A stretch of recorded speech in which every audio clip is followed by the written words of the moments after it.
As the CEO of your business, how much should you be paying yourself? That's just one of the questions I'm going to answer in today's episode. Welcome to the Bringing Business to Retail podcast, where I, Selena Knight, share strategies, interview retail revolutionaries, and delve into the minds of e-commerce experts to help you grow a profitable, independent retail or e-commerce business. If you're stuck in a rut, or if you feel like business is way harder than it should be, or you've overachieved all of the things that you've set out to and are wondering what to do next, or how do I even make this better? I know that you're going to love today's episode. If you're stuck in a rut, feel like business is way harder than it should be, or you've achieved all of the things that you set out to and are wondering what next, or how do I even make this better, then I know that you're going to love today's episode. Hey there, welcome to today's episode of the Bringing Business to Retail podcast. I'm Selena Knight, the retail strategist, and today we're getting down and dirty and talking about money. Today's podcast episode was inspired with a conversation I had with a client just last week. In preparation for our call, I'd asked her to send through her Profit Health Check. Now, her Profit Health Check is a document that we work through inside of the money pillar of Scale Your Store. Now, this lady is one smart cookie. For part of the week, she is a marketing professional, and for the other part of her week, she runs an amazing e-commerce business. In this call, we were primarily focusing on her money pillar. So going through her Profit Health Check together, the first thing that I noticed was that the box that said wages was empty. Now, as a solopreneur at the moment, those wages that were missing were her wages. Like way too many people I work with, as the CEO of her business, she wasn't paying herself a wage or a salary. Now, if you've been listening to me for a while, you know that this is something that I bang on about a lot. It is not a profitable, successful business if you're not paying yourself. So in a moment, I'm going to jump into how you can work out how much you should be paying yourself and when you should start paying yourself. Before we do, I wanted to share with you her reasoning behind why she hadn't included any dollar amount in that wages box. When I questioned her, she said, well, I don't pay myself anything. That part was obvious, but it was the next part that I thought was so relevant to so many of you who are listening today. And that was, but the numbers look so much better when I don't include my wage. The break-even point is lower. The amount of profit that I have to turn over is lower, which means everything else is also impacted. You don't need as many customers in store. You don't need as much traffic to your website if you're trying to hit a number that is lower. But when that number isn't a true reflection of the time and the energy that you're putting into your business, it is a problem.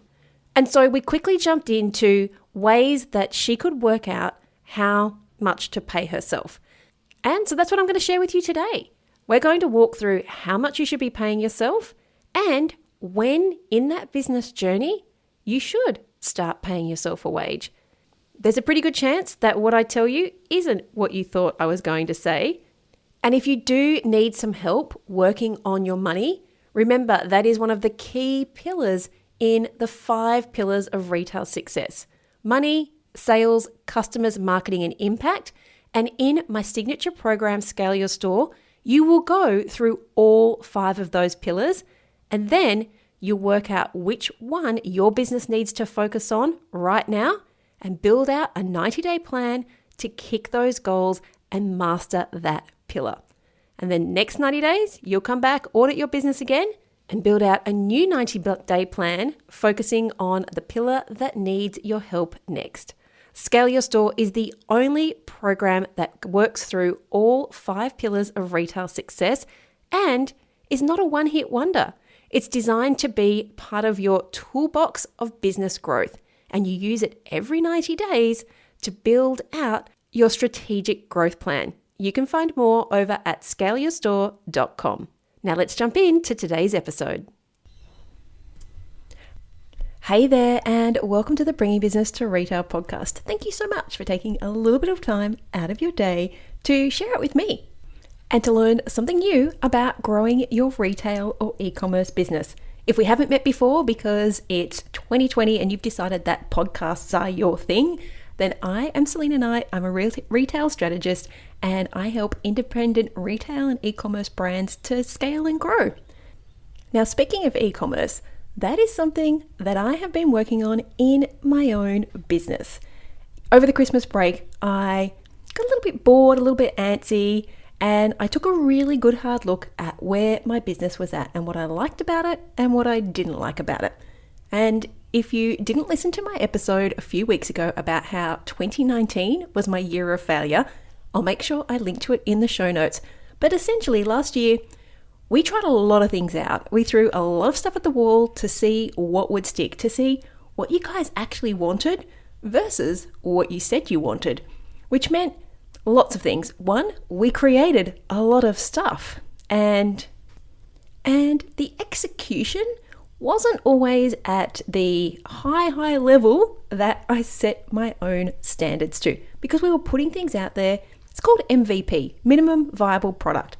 Put it out there, see if people want to buy it, see what they're prepared to pay, and then if it works, you tweak it and you make it better. So over Christmas, I was taking a really good look at the brand and what we had and what I liked and what I didn't like, and I was inside of our membership portal, the Retail Academy. Now, the Retail Academy is our online training hub. It's where we put all of our courses, all of our paid products, our worksheets, our templates, our Retail Collective membership, our courses, all the things that you buy from us are sitting inside of the Retail Academy. So that was one thing that we identified last year that we needed to do, was put all of those things in one place and promote that thing. Basically, it's our shop. So the Retail Academy is where everything is going to be from now on that you purchase from us. So what do you need to purchase? A shop. Of course you do. And honestly, this is something when I took my own quiz, if you haven't already taken it, selenaknight.com/quiz. When I did the quiz myself about the area that I needed to work on in my business, I'll have to admit, it didn't come as a shock when it said sales, because we have lots of stuff. And the problem when you have lots of stuff is that you don't always focus on selling. I know it sounds really silly, right? But it can be really difficult to kind of hone in on the one thing that you want to promote so that you get the best traction. And I did it a little bit last year with my meal prep and marketing strategies, which I hold on a Friday night as we have burger night at home. So as I make the burgers, I do these very off the cuff meal prep and marketing strategy where I give you a kind of marketing strategy while I drink some wine and make some burgers.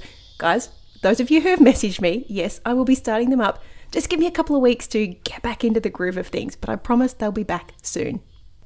But during those meal prep and marketing strategy sessions, everything was focused on our product that we had called we call it the UPC, the Ultimate Promotions Creator. And it's a little mini course that shows you exactly what you need to do to create promotions and sales that actually convert. So I say it's a mini course. It actually isn't a mini course. It's got like 6 or 7 modules. So mini course is not the right terminology. But in it, I go through the marketing strategy and I have a marketing calculator and there's scripts that you can copy and paste. And when we actually focused on promoting one thing, funnily enough, we sold lots of it. So having that look over Christmas, I decided that the Retail Academy, it needed a refresh. It was kind of built with when none of us quite knew how to use this software. So it was kind of cobbled together. I say was/is because right now, as we speak, it is getting a major refresh. All new branding, we have new plugins, we have, I can't even tell you how many exciting things, plus the shop. But I'm really super excited about how slick and how professional it's looking, because this year we're going to do a lot more promotion into the Retail Academy. So our Retail Collective membership, which is our monthly membership for less than $1 a day, you get one mini course or one retail training sent out to you each month. In the Retail Collective this month, we are focusing all about how to get customers to spend more. So you get a mini training, so a video training, and you also get a little workbook that goes with it. So they're usually about 8 to 15 pages to help you map out the strategy and to implement the strategy. So inside the collective this month, we're talking all about how to get customers to spend more. And I was thinking, why do we want customers to spend more money? It sounds like the most obvious question in the world, but actually, when I ask people this, they often get a little bit stuck. But essentially, the reason why we want people to spend more money is because we want to grow our business, we want to scale up, or we want to be able to hire more people or buy more stock, or perhaps you want more money so you can update your store fit out or systems and processes, maybe your website. And if you had more money, you could do all those things. But you also want more money so that you can pay yourself more, right? Of course. I mean, the reason you own your own retail or e-commerce business is so that you can generate as much money as you want. You get to decide what that number is. But I said just a moment ago that some people really struggle with why they want to earn more money. And if you're listening to this going, Sal, of course I want to make more money. And I say, well, why do you want to make more money? And you go, I have to really think about that. You're not alone. Trust me. Even seasoned veteran retail owners can sometimes struggle with how much and when they should pay themselves. So this is something I want to talk about because it is really important. You don't work for free. You aren't in this to not make money. And you have to be okay to be okay with making money. That's like number one tip. You have to be okay with making money. And just a disclaimer before we jump into this episode, I'm not qualified to give you financial advice. I'm not a financial advisor. So everything that I'm giving you are just hints and tips and tricks that you may or may not want to put into place in your business. But don't take any of this as financial advice. If you want financial advice, go and see your accountant or someone who is qualified to give you that, because I don't know what your business structure is. I don't know what your lifestyle looks like. All of those things. This is just general information that you can choose to take or leave. So now that I have that legal disclaimer out of the way, let's start with when you should pay yourself first. Now, as I said, if you struggle with this concept, you are not the only one. I have worked with clients that have been in business 10 years and have felt guilty when they've gotten to the point where they have the money to actually pay themselves a wage. And they sit back and say, well, should I actually continue to not pay myself a wage and maybe bring on a new employee? Well, obviously, I can't answer that question for you. But what I can say is you should be making money from your business. That is what it's there for. So most people, when they first start out, put everything back into the business. And I see this all the time. And honestly, it makes me cringe because putting everything back into the business sets a very, very dangerous precedent. First up, you become comfortable. I know it sounds really strange, but you become comfortable with not actually taking a wage. So as I mentioned before, when you get to the point when you can pay yourself a wage, it's very uncomfortable. And I don't want that for you. I want you to be comfortable with making money from your business. But it also sets a dangerous precedent because when do you stop that? When do you stop putting everything back in and start paying yourself? So personally, I'm very much a fan of paying yourself something right from the beginning. And I don't care if it is just $20 or $50 or $100, because here's what I've discovered. When you pay yourself something very, very quickly, you work out what value is to you. So working 70 hours a week and getting no money for it, that's kind of one thing because you're putting everything back into the business. But working 70 hours a week and paying yourself $100, you start to get a perception of what you're actually worth in your business. And if you are putting everything back into your business, what can happen is you can end up resenting the business that you've built up because you are putting all this time and money and effort in and getting nothing back. that's a terrible relationship to be in. That's a very one-sided relationship, and your business is taking, and you're not receiving. So I don't want you to start resenting your business. And that kind of, as I said, that value proposition, that resentment will actually fast forward when you are paying yourself something. So if you're putting 70 hours in and paying yourself $100, very, very quickly, you'll start to look at your business differently. You'll work out how you are valuable to your company, and you will realize that $100 is not enough, or $20 or $50 or even $200. That's not enough. So you have to give yourself, it's kind of like when people get stuff for free, they don't attach any value to it. But if you pay for something, you're more likely to do something with it and respect it. You have to do the same thing with your time and with your money and with your energy. You have to respect yourself, because your business is not going to respect you, because it's not a thing. You are the owner of your business. So set yourself up right from the beginning and allocate some amount of money to give to yourself, to come back to you. And we'll talk about how much that's going to be in just a minute. But in my opinion, you have to give yourself something. The other thing that you need to do to ensure that there is ongoing success with your business is to set what I like to call profit goals. And then you have to commit to them. And this is where a lot of people get tripped up. They start making money and then they don't know what to do with it because they haven't planned for profit. And it's something that I teach in a lot of our courses and resources and workbooks, is this planning for profit concept. So at what point will you pay yourself? At what point will you bring on a new team member? At what point will you get a website overhaul? Don't just wait until there's money in the bank and then see what you can do with it. Setting profit goals. So when I hit this much revenue, I'm going to pay myself X amount. When I hit this much revenue, I'm going to get a new employee. When I hit this much revenue, I'm going to upgrade the website. By doing that, you actually are planning for the future, and it gives you a goal to strive towards. So when you should pay yourself, in my opinion, and remember this is not financial advice, is right from the beginning. So if you've been in business a while, or even if you're just starting out and you aren't paying yourself, I really do urge you to sit down and think about how much value you bring to your company and how much that is worth, and then pay yourself something. So the next question is, how much should I pay myself, right? And there are lots of different ways to calculate this. Quite simply, some people can do a percentage of profit.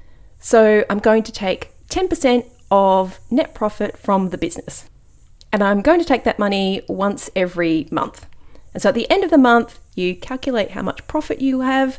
Say you've got $10,000 profit, you're going to take your 10% of that and give it to yourself as owner's wages or owner's drawings, depending on what kind of setup you've got for your business.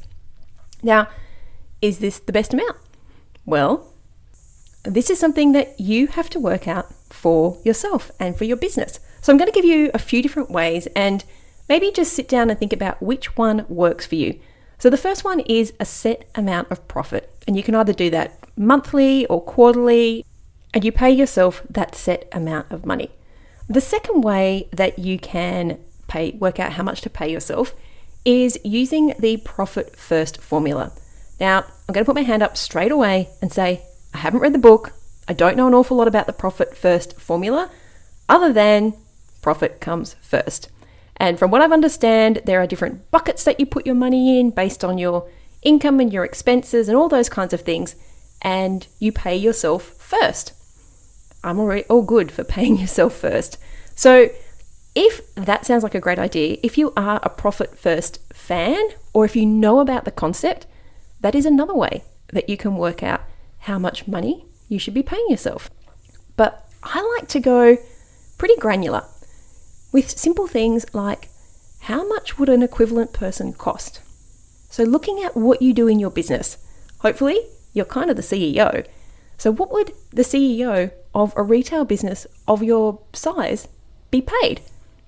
Now, if you have a small to medium-sized business under sort of mid to high seven figures, you may not have a CEO in that kind of situation. So how much would a retail manager cost? How much would somebody who runs operations, how much would you have to pay that person to come into your business and run it? And the fact is, it's probably more than you're paying yourself. Am I right? Yeah. But you deserve this. Your business is not going to be super profitable if you can't pay somebody what it costs to run the business. Now, whether that's paying yourself because you're operating in that role, or it's bringing somebody in from the outside so that you can focus on something else. If you haven't got that money, you need to sit down, work out where all your money's going and what it costs to run your business. And so that can be a really good way to benchmark what you're worth to your business. You know, that value that I was talking about. How much are you valued in your company? And are you paying yourself the same as what it would cost to hire somebody and bring them in to run your business? So far we have the percentage of profit, we have the profit first formula, we have what would an equivalent person cost, but then you can get really simple and say, how much do I need to get by? Quite simply, sitting down, working out your expenses, working out your own lifestyle, and seeing how much money does it cost for you to live the life that you want to live. Not necessarily to live the life that you're living right now. Okay, let me just give you a little bit of an insight as to why I'm saying that. And it comes back to this idea of profit goals.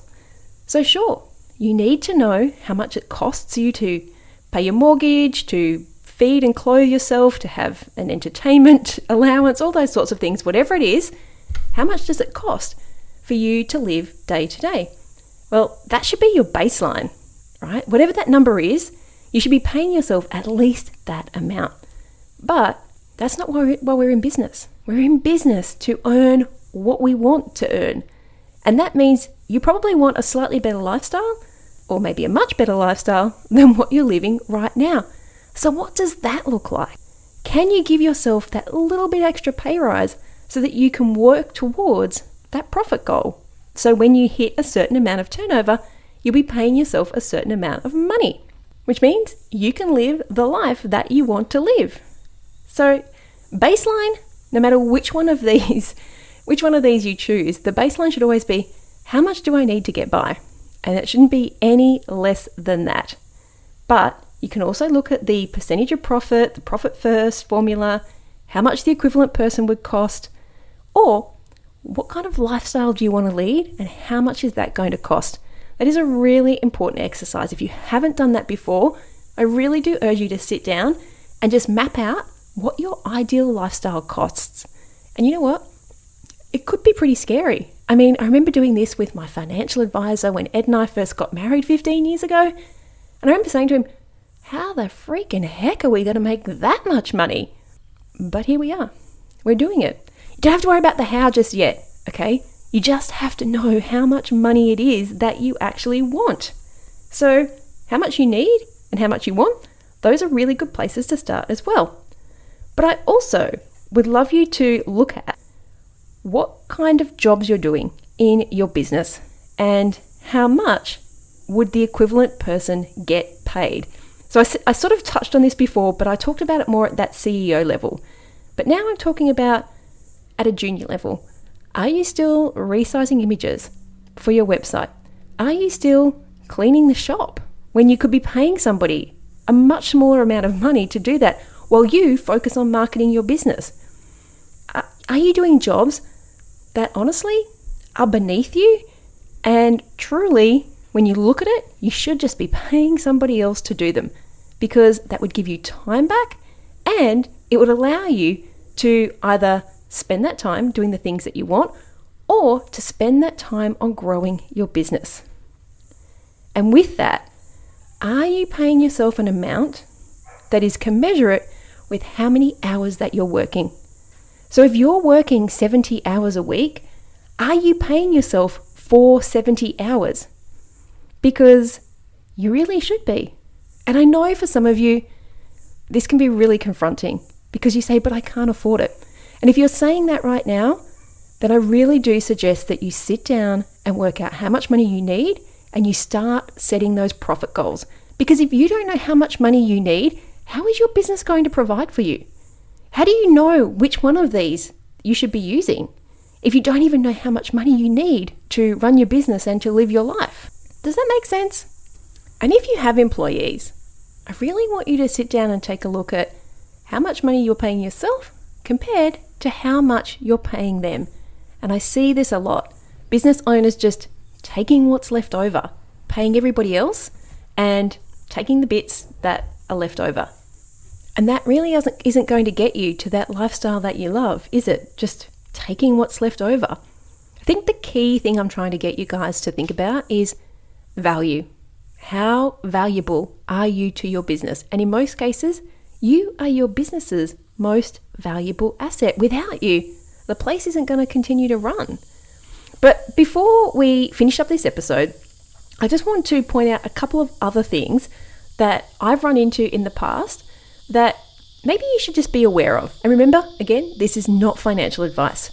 But the first thing is just to understand what kind of entity you're running. Here in Australia, we can have a sole trader or a partnership or a company. In America, you can have an LLC. But you have to know what you're legally obliged to do. Because if you are running a company, then your constitution may say that you have to pay the employees a wage. And if you're an employee of your business, you may be required to pay yourself a wage. So just understand the obligations of the business entity type that you are. The other thing is, I said this right at the beginning, don't get sucked into this concept of reinvesting everything. I know you hear about it. You know I don't like the word hustle, but all the hustles will tell you, stick it all back in, keep reinvesting, and eventually it will all come good. I say no. I say pay yourself something right from the beginning. And have those profit goals. Know how much you need, and when you get to certain points, when you get to certain profit points, what you're going to do with that money. Oh, and add yourself to the payroll. If you are using a payroll system, I want you to go in and stick your name on that payroll system right now. Because when you run payroll, if your name's there, there should be an amount attached to it if you've worked some hours. A lot of this is mindset, right? It is understanding that you are an employee of your business and you deserve to get paid for what you do. So now, not every employee gets perks, but you, as the business owner, you get perks. So maybe these are things like paying for petrol in your car or going on a working holiday. But remember to factor those into your remuneration. So I know some people will just write all of those perks off as their wage, but you can't live off perks, guys. You can't pay the mortgage off perks. So make sure you know what that number is that you need to live by. And sure, factor those perks in to your overall salary package, I guess you would call it, but you still need cold hard cash. So there are a bunch of ways that you could work out how much you should pay yourself and when you should pay yourself. And as I said, right from the beginning, ideally for me, paying yourself comes right at the start, setting the precedent, setting yourself up for success. And if you need some help with this money stuff, with working out how much you need to grow and how to work out those profit goals, I want you to head over to my shop. Now, hopefully by the time this goes live, this product will be available. I know it's in the back end of the system. I don't know if it's been switched on yet. So fingers crossed. If you head over to theretailecademy.net/shop and you look in the mini courses, you will see the Money Mastery mini course. It's just a quick little course that you can do in about 20 minutes with a little workbook that you can work through to set those profit goals, to do the forward planning, to know how much you should be paying yourself and when. So as I said, fingers crossed, hopefully by the time this goes live, head over to theretailecollective.net. Now I know not everything will be in there, but I know that this Money Mastery mini course is definitely already ready to go. So theretailecademy.net/shop. Check out what's available. We've done the equivalent of your storeroom clear out. We have literally dozens and dozens of resources sitting in our Dropbox folders that we've created, and we're slowly adding all of those into the shop. It's like the equivalent of you dusting it out and putting it back on the shelves. I'm taking my own advice and I'm doing exactly that. So head over to theretailcollective.net/shop. If it doesn't happen to be live when you go there, just check on it in the next day or so. I promise it will be up super soon. And you can check out all the cool templates and resources and worksheets and workbooks and mini courses. All the things will be there. theretailcollective.net/shop. And I will see you back here next week to talk about 4 ways to find out exactly what your customer is looking for. Have a fantastic week. I'll see you back here again next week. Bye. I hope you enjoyed this week's episode of the Bringing Business to Retail podcast. You can find all of the show notes over at selinaknight.com. If you found something that you heard today particularly useful, I'd love it if you could leave me a review on iTunes or Stitcher. And of course, feel free to share this episode with someone that you think could benefit by listening to it. Want more retail biz strategies? You can watch the Bringing Business to Retail TV show, where each week I'll answer a question or provide you with a simple, actionable retail biz strategy that you can implement in your business right away. If you have a question or a guest, I'd love to hear from you. Drop my team an email at podcast@selinaknight.com, and I'll see you on the next episode. Have a great week.